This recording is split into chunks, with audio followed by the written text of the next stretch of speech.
the first few episodes of the season are him wrestling with those ideas and then eventually finding his way back to her. And the nature of the relationship will be quite different, obviously, given kind of what he's discovered about her in the time that's been gone. Halo Season 2 premieres on Paramount Plus on February 8th. So what can you tell us about John's character arc for this season? Yeah, it's going to be there's going to be a lot that happens for John as there was in first season. Yeah. It's tightly entwined with loss and with the regaining of his personal power. It's tied up in questioning his role as a super soldier in terms of Cortana and having her around or being on his own and what that means for him, his relationship with Cortana, what that means for him. And it's obviously deeply entwined with finding the Halo. Yeah, and speaking of Cortana, I think that relationship is interesting between John and Cortana because it started off kind of rough, and at the end there was some trust between the two. So, how much that relationship evolved throughout the second season? Yeah, it evolves a lot. I mean, as it did in season one, Yeah. you went from him being very mistrustful of the whole idea, and then once she was implanted, there was a kind of animosity between them at the beginning. And then a slow and dawning realization that she actually helped him be better. And by the end of the season, there was full acceptance that he couldn't really do it without her. And by the end of the first season, he sacrifices himself entirely to her, gives himself over to her to get them out of this jam. So you pick up in the second season, and she's been taken away from him, and we don't know why. And immediately it puts him in a place of questioning what it meant to have somebody for the first time, what it meant to experience having someone that can help you be better, and then what it means now to not have that and to be alone. And the first few episodes of the season are him wrestling with those ideas and then eventually finding his way back to her. And the nature of the relationship will be quite different, obviously, given kind of what he's discovered about her in the time that's been gone. All right, and one last question for me. There's going to be a few new characters introduced to season 2, specifically James Ackerson and Talia Perez. How did those characters impact John in season 2?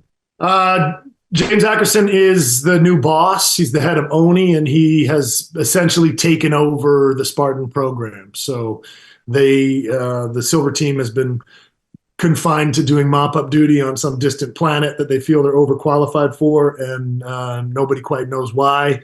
Everybody in the team is questioning John and asking him why, and it becomes clear pretty quickly that James Ackerson is the reason why, and it's up to John to kind of solve the riddle of what his intentions are and what he's up to.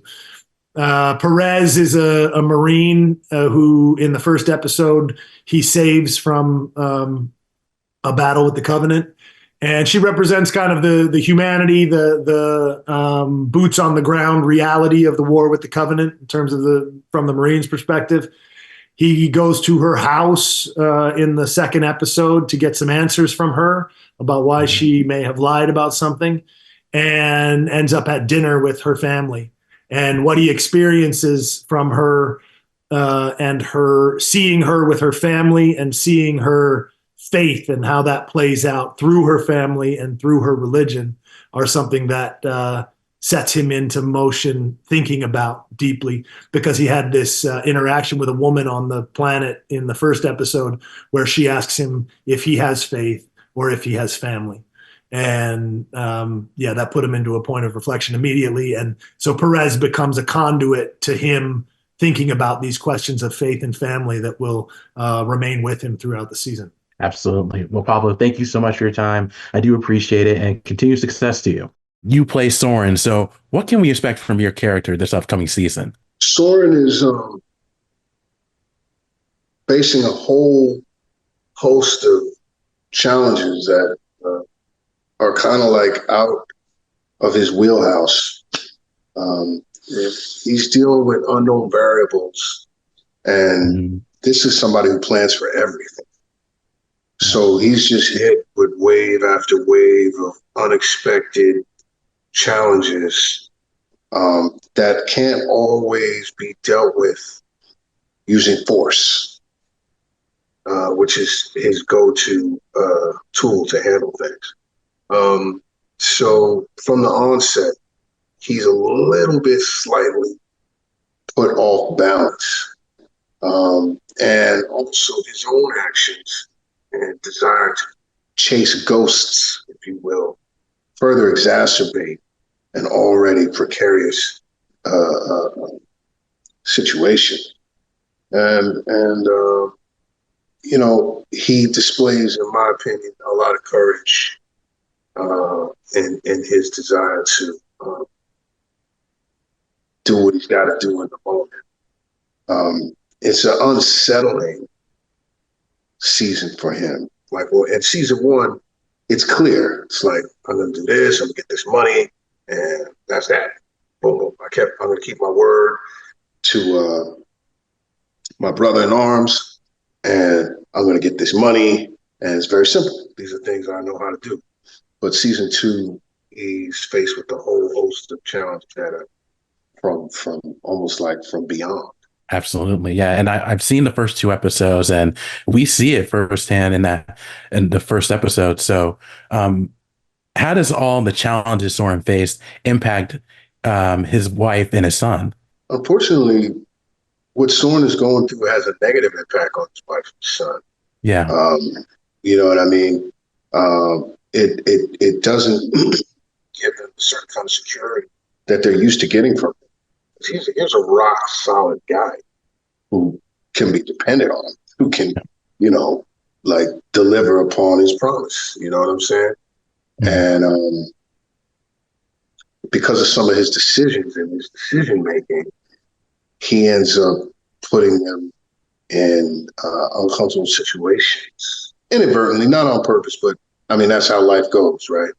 You know what I mean? When once you take your eye off the ball, things can start happening. You know what I'm saying? And even though you don't mean for them to, they can. So he kind of exemplifies that. And I think being the directors and the showrunner, we worked hard to try to, because that was my notion from jump. Mm-hmm. Like, let's be honest about it. Two things. He is getting distracted, and two, you know, there's a whole bunch of stuff going on that's completely out of his control. How does he contend with this? You know what I mean? How does he contend with this? Mm-hmm. I feel pretty confident that we were honest in our efforts. We'll see what people think, but I know that we definitely gave 110% while we were making it. Absolutely. Well, 𝐒𝐿, thank you so much for your time. I really do appreciate it, and continued success to you. Now, you play a new character, James Akerson. So what can you tell us about him?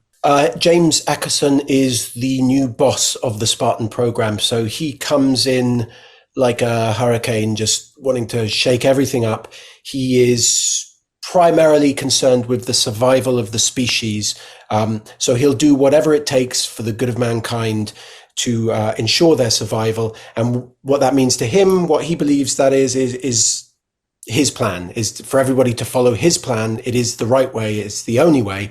And so what he does is tries to bring everyone in line with that. And that means manipulating them. It means, puppeteering them, being their best friend or their worst enemy. It doesn't matter as long as they do what he needs them to do. Absolutely. And James, for those who follow the Halo franchise, James is heavily featured in it, and he's considered a villain. But I remember seeing something that you said that once people start to watch the series or the season, they'll start to like him. Why do you think that James is a likable character? What connects us to characters in general, right, is understanding them, witnessing private moments of vulnerability, and then we start to relate to them, right?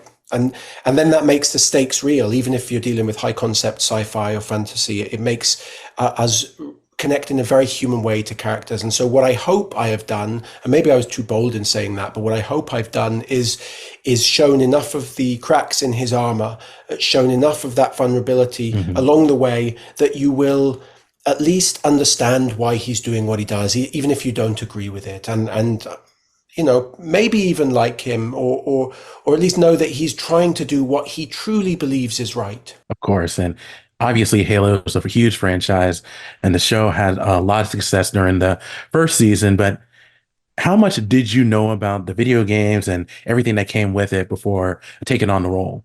Well, I grew up playing the games. So I played as a teenager. I remember when Halo came out, Combat Evolved, and my friend and I played through it in co-op on the sofa together, you know, with a tiny screen. And I remember playing Halo 2 and Halo 3. I played Halo 4 alone, and I played Halo Reach before I joined the show. So I knew a fair bit about the world. I was familiar with it, and had lived some of those adventures with my mates, you know. So there was that. And then I delved into the graphic novels a little, because 𝐒𝐿 was only featured there as opposed to in the games.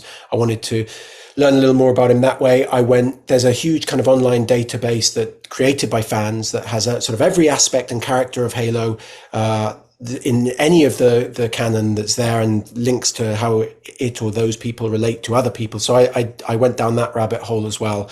So I was fully aware of the weight of responsibility and the franchise as a whole. Yeah. Absolutely. Well, Joseph, thank you so much for your time. I really do appreciate it, and continued success to you.